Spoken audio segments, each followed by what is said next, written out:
As I record this on the day after the 50th anniversary of the sinking of the SS Edmund Fitzgerald, I'm wondering if the Democratic Party is poised for a similar fate. The Senate vote earlier this week did nothing to give me confidence. In fact, just the opposite. To one of my own senators in Illinois, Dick Durbin, what the hell were you thinking? Or were you letting Chuck Schumer do your thinking for you?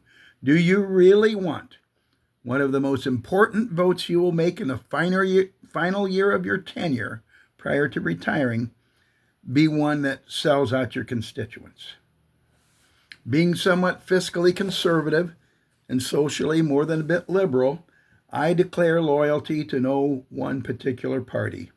As an independent who is interested in the welfare of our nation and the future of what we still try to pretend is a democracy, I'm more than slightly alarmed at where this country has been headed and the impotency of the Democratic Party to do anything about it. In 2016, I wrote an article, which I will link, suggesting that the Republican Party has been a rudderless ship yawing about in a sea of oblivion. And at the time, far from being the buffoon that many pegged him as, although that may be different now, Trump realized that and he hijacked the party for his own purposes. While this saved the Republican Party from extinction, did it really? Trump salvaged the Republican Party in name only, as it no longer is what it used to be. The new Trumplican Party bears virtually no resemblance to the kinder, gentler America that George Bush promoted. When your party's entire platform seems focused on owning the libs, screwing over our most vulnerable people, and lying about your party's own intentions, as well as making up lies about that of the intentions of your opposition, something is seriously amiss.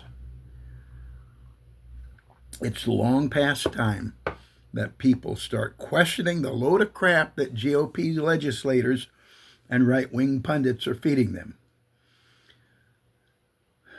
But now the Democratic Party is the one that lacks a compass. It may, although even that is debatable, know where it wants to go, but has no idea how to get there. There is no identifiable, cohesive leadership.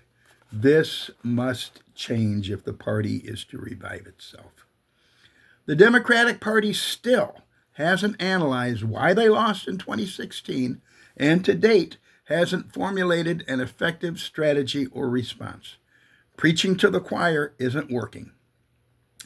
Yet that is what they persist in doing.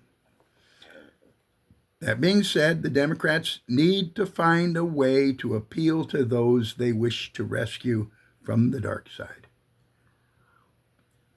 Orange man bad, we good has essentially been the mantra for far too long now. That talking point didn't resonate well with voters during the 2024 election, and continuing to lead with that message is counterproductive, as it will not win in 2026. 2028, forget it. If Democratic messaging doesn't drastically change by then, the party will be next to dead. Preaching to the choir isn't helpful. The rest of America needs to hear what the party stands for, not just what they oppose, what policies they propose to put us back on the right track, and how they intend to implement those policies. Hating Trump must no longer be the main thrust, because the damage will continue long after that piece of shit is gone if we don't right the ship. The Democratic Party needs to engage those who aren't paying attention to what is really going around and happening in our country. Republicans rant that Democrats want to fund health care for illegals, yet health care payments for illegals is less than 1/2 of 1% of the Medicaid budget. Most of us believe that billionaires should pay their fair share of taxes, that people should be able to afford groceries, housing, and health care, and that people shouldn't have to live in fear of being arrested and hauled away just for having brown skin or appearing to be of the wrong ethnicity. Over 70% of the people that ICE has apprehended have no criminal record. Laws already exist to arrest criminals and people who are here illegally. Republicans have owned social media, which is how most people get their news as well as their news.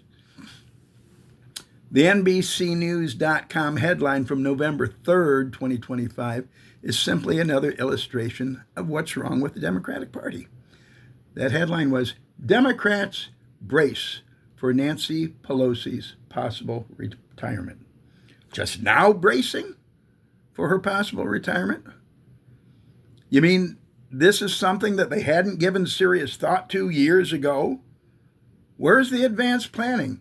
That ball should have been rolling the minute she announced that she was stepping down from her leadership position as Speaker, if not sooner.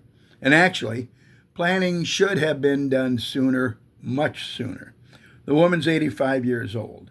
She recently experienced an attack on her husband's life where she presumably had been the intended target. It's long past time for the Democratic Party to stop being so reactionary and start being more visionary.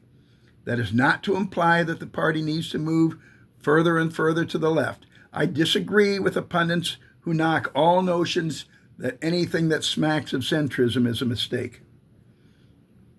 It is my fervent hope that the Democrats' recent acquiescence to the GOP's budget isn't the death knell for the Democratic Party, although it certainly seems to be another harbinger that it has lost its way. Perhaps there would have come a time for capitulation, but this wasn't it. Where is the strong leadership in this party? Didn't the election results from just the week prior tell Democratic congressmen that we were making headway?